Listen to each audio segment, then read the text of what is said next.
power to take samples and procedure to be followed under Water Prevention and Control of Pollution Act. Water prevention and control of pollution act के under state board के पास samples लेने की क्या powers हैं और samples लेने के दौरान क्या प्रोसीजर फॉलो किया जाएगा। इस एक्ट के सेक्शन 21 में कहा गया है स्टेट बोर्ड या फिर उसके द्वारा एम्पावर्ड कोई भी ऑफिसर, उसके पास सैंपल्स लेने की पावर है। किस चीज़ के सैंपल्स ले सकता है? किसी भी स्ट्रीम या वेल में से पानी का सैंपल लेना या फिर किसी भी स्ट्रीम या वेल में एंटर होने वाले सीवेज या ट्रेड एफ्लुएंट का सैंपल लेना। तो इन दोनों के सैंपल लेने की पावर स्टेट बोर्ड या फिर उसके द्वारा एम्पावर्ड किसी ऑफिसर के पास है। अब ये सैंपल्स जो लिए गए हैं ये टेस्ट के लिए भेजे जाएंगे, एनालिसिस के लिए भेजे जाएंगे और इस एनालिसिस या टेस्ट का जो रिज़ल्ट आएगा वह किसी भी लीगल प्रोसीडिंग में एविडेंस के तौर पे, सबूत के तौर पे एडमिसिबल नहीं है जब तक कि नीचे दिए गए प्रोविजंस को कंप्लाई किया जाए, नीचे दिए गए प्रोविजंस का पालन किया जाए। यदि हम नीचे दिए गए प्रोविजंस का पालन करेंगे तभी यह रिजल्ट जो है यह किसी लीगल प्रोसीडिंग में एक एविडेंस के तौर पे एडमिट किया जा सकता है। क्या प्रोविजंस हैं? जो आदमी सैंपल लेने आया है सबसे पहले उसको अपनी इंटेंशन का नोटिस देना होगा। किस चीज़ की इंटेंशन? कि मैं जो ये सैंपल लेने आया हूँ इसको एनालाइज किया जाएगा। इस चीज़ का नोटिस किसको देना है? जिस जगह पर सैंपल लिया जा रहा है उस जगह के इंचार्ज को या फिर वहाँ के ऑक्यूपायर को या फिर इन लोगों के एजेंट को। यह नोटिस देन एंड देयर देना है, तभी के तभी देना है। उसके बाद जो सैंपल लिया गया है उसको 2 पार्ट्स में डिवाइड किया जाएगा इन लोगों की प्रेजेंस में। फिर हर पार्ट को कंटेनर में रख दिया जाएगा, एक पार्ट को एक कंटेनर में, दूसरे पार्ट को अलग कंटेनर में। फिर उस कंटेनर को मार्क कर दिया जाएगा, उनको सील कर दिया जाएगा और दोनों लोग उस पर साइन कर देंगे। एक कंटेनर को कहाँ भेजा जाएगा? यदि सैंपल लेने की जगह जो है यूनियन टेरिटरी है, वही किसी यूनियन टेरिटरी में आती है वह जगह, तो उस कंटेनर को सेंट्रल वाटर लैब के पास भेजा जाएगा। यदि सैंपल लेने की जगह किसी और जगह आती है, वह यूनियन टेरिटरी में नहीं आती, तो उस सैंपल को, उस कंटेनर को स्टेट वाटर लैब के पास भेजा जाएगा।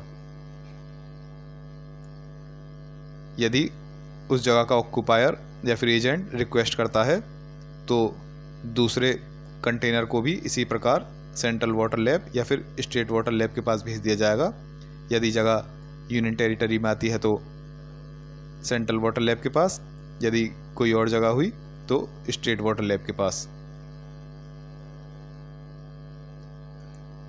यदि उस जगह का ऑक्यूपायर या फिर उनका एजेंट जानबूझकर एब्सेंट हो जाता है तो जो व्यक्ति सैंपल लेने आया है वह केवल अपने ही साइन कर देगा और गवर्नमेंट एनालिस्ट जो है, गवर्नमेंट एनालिस्ट जो लैब में होता है उसको राइटिंग में इन्फॉर्म कर देगा इस विलफुल एब्सेंस की। जो जानबूझकर एब्सेंट हुआ है ऑक्यूपायर जो एजेंट, उस चीज़ की इन्फॉर्मेशन वह गवर्नमेंट एनालिस्ट को दे देगा। तो ये हुआ आपका स्टेट बोर्ड के पास सैंपल्स लेने की पावर और क्या प्रोसीजर फॉलो किया जाएगा water prevention and control of pollution act के अंडर। एक बार क्विक रिवीजन देख लेते हैं। इस एक्ट के सेक्शन 21 में कहा गया है स्टेट बोर्ड या फिर उसके द्वारा एम्पावर्ड किसी भी ऑफिसर के पास पावर होती है सैंपल्स लेने की। किस चीज़ के सैंपल्स ले सकता है? किसी भी स्ट्रीम या वेल में से वाटर का सैंपल या फिर किसी भी स्ट्रीम या वेल में एंटर होने वाले सीवेज या ट्रेड एफ्लुएंट का सैंपल। यह सैंपल जब एनालिसिस के लिए भेजा जाएगा और इसका रिजल्ट जो आएगा वह किसी भी लीगल प्रोसीडिंग में एविडेंस के तौर पे एडमिसिबल नहीं है जब तक कि नीचे दिए गए प्रोविजंस को कंप्लाई किया जाए, इनका पालन किया जाए। जब तक इनका पालन नहीं किया जाएगा तो वह तब तक वह एडमिसिबल नहीं होगा। तो क्या प्रोविजंस हैं? एक तो जो सैंपल लेने आया है पहले उसको नोटिस देना होगा अपनी इंटेंशन का कि जो सैंपल लिया जा रहा है इसका एनालिसिस होगा, किन लोगों को देना है, जो उस जगह का इंचार्ज हो या ऑक्यूपायर हो या इन लोगों का कोई एजेंट हो। यह नोटिस तभी के तभी देना है, देन एंड देयर। सैंपल को 2 पार्ट्स में डिवाइड कर दिया जाएगा इन लोगों की प्रेजेंस में, और हर पार्ट को कंटेनर्स में रख दिया जाएगा। कंटेनर को मार्क कर दिया जाएगा, सील कर दिया जाएगा और दोनों लोग साइन कर देंगे, एक सैंपल लेने वाला और एक इन लोगों में से। एक कंटेनर को भेजा जाएगा, यदि सैंपल लेने की जगह यूनियन टेरिटरी में आती है तो एक कंटेनर को सेंट्रल वाटर लैब के पास भेजा जाएगा। यदि वह जगह यूनियन टेरिटरी में नहीं आती तो उस कंटेनर को स्टेट वाटर लैब के पास भेजा जाएगा। और यदि एक ऑक्यूपायर या फिर उसका एजेंट रिक्वेस्ट करता है तो दूसरे कंटेनर को भी इसी प्रकार सेंट्रल वाटर लैब या स्टेट वाटर लैब के पास भेजा जाएगा। यदि ऑक्यूपायर या फिर उसका एजेंट जानबूझकर एब्सेंट हो जाता है तो जो व्यक्ति सैंपल लेने आया है वह केवल अपने ही साइन करके गवर्नमेंट एनालिस्ट को राइटिंग में इन्फॉर्म कर देगा कि ऑक्यूपायर या एजेंट जो है वह जानबूझकर एब्सेंट हो चुका है।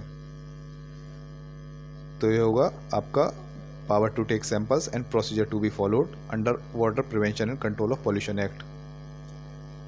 इन नोट्स की PDF अगर रिवीजन के लिए चाहिए तो उसका लिंक डिस्क्रिप्शन बॉक्स में मिल जाएगा, इंटरेस्टेड हो तो वहाँ से डाउनलोड कर सकते हैं। नेक्स्ट टॉपिक देखेंगे हम power to take samples and procedure to be followed under air prevention and pollution of control of pollution act. ठीक है, air prevention and control of pollution act के अंडर स्टेट बोर्ड या फिर उसके officer के पास क्या पावर्स हैं samples लेने की और क्या प्रोसीजर फॉलो किया जाएगा, ये नेक्स्ट वीडियो में।